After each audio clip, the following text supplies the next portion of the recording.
Vous n'aimerez peut-être pas ce que je vais dire, mais cela pourrait être très bénéfique pour vous à long terme. Le fait est que beaucoup d'hommes sont inconsciemment piégés dans la catégorie gentille. Peut-être que vous ou quelqu'un que vous connaissez jouez toujours le rôle du bon gars. Ne vous en voulez pas si vous êtes le bon gars. Il existe de nombreux facteurs qui auraient pu faire de vous un homme gentil, comme grandir sans figure paternelle, être exposé à un système éducatif dominé par les femmes ou être témoin de la montée d'un féminisme extrême. Mais quelle que soit la cause de votre syndrome du gentil gars, votre devoir est d'aller de l'avant et de vous libérer de la mentalité du gentil gars. Vous vous demandez peut-être ce qu'il y a de mal à être un gars gentil. Eh bien, laissez-moi vous dire qu'il y a une énorme différence entre être un gars gentil et être Monsieur Nice.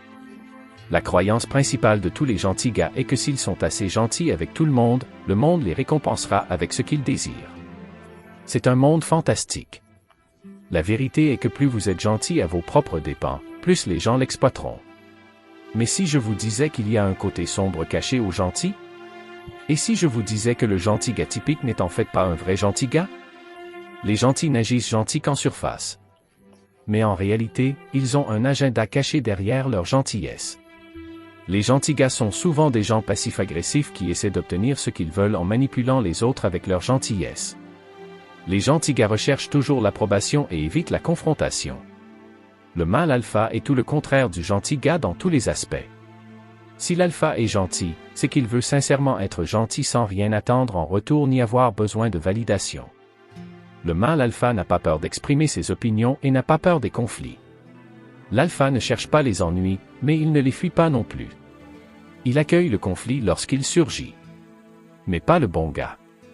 Le gentil se déplace sur la pointe des pieds pour ne déranger personne. Ils le font non seulement pour plaire à tout le monde, mais aussi par peur. Vous voyez, la plupart des gens qui ont peur déguisent leur peur en moralité.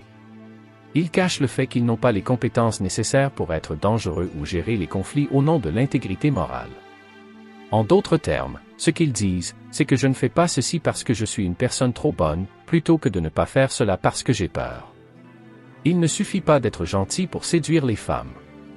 Les soi-disant gentils ont souvent un état d'esprit désespéré et peu sûr de lui. Ils agissent comme s'ils étaient le choix parfait pour n'importe quelle femme et essaient de prouver leur gentillesse en faisant des faveurs et en étant agréables. Mais quand une femme les rejette, ils lui reprochent de ne pas savoir ce qu'elle veut. Le mâle alpha, quant à lui, est confiant et authentique. Il ne fait pas semblant d'être quelqu'un d'autre ou ne cache pas ses intentions. Il peut aussi faire face au rejet, mais il ne le prend pas personnellement ou ne devient pas amer. Il sait qu'il y a beaucoup d'autres femmes là-bas, et il continue sa vie. Le gentil gars, cependant, peut rester coincé dans la zone d'amis pendant longtemps, en espérant qu'un jour il changera d'avis. Il peut même nier la réalité de sa situation et se convaincre qu'il est heureux de n'être qu'un ami. Le problème du gentil n'est pas sa gentillesse, mais son attitude et son comportement. Pour changer cela, il doit faire ce qui suit. Tout d'abord, il est crucial de reconnaître le problème. C'est le premier pas vers l'amélioration de soi. Il faut cesser de se tromper et de tromper les autres et se confronter à la réalité de sa situation. Reconnaissez qu'il y a souvent de la frustration et du ressentiment lorsque les désirs ne sont pas satisfaits. Il est essentiel de s'observer objectivement et d'évaluer l'impact des actions et des paroles sur les autres. Deuxièmement, il est important de maîtriser l'art de dire non aux autres. Refusez de permettre à quiconque de vous exploiter ou de vous contraindre à des actions que vous n'êtes pas prêt à prendre. Défendez vos valeurs et affirmez vos besoins sans vous soucier outre mesure de plaire à tout le monde. L'affirmation de soi et l'honnêteté peuvent souvent gagner plus de respect. Comprenez que l'égoïsme occasionnel pour s'occuper de besoins personnels est acceptable. Troisièmement, pratiquez la gentillesse sincèrement. N'attendez rien en retour et n'utilisez pas la gentillesse de manière manipulatrice. Soyez généreux et compatissant parce que vous vous souciez vraiment du bien-être des autres, et non de la reconnaissance ou de la récompense. Quatrièmement, investissez dans l'estime de soi. Envisagez d'améliorer votre santé physique grâce à des activités telles que des séances d'entraînement en salle de sport ou l'adoption d'un régime alimentaire.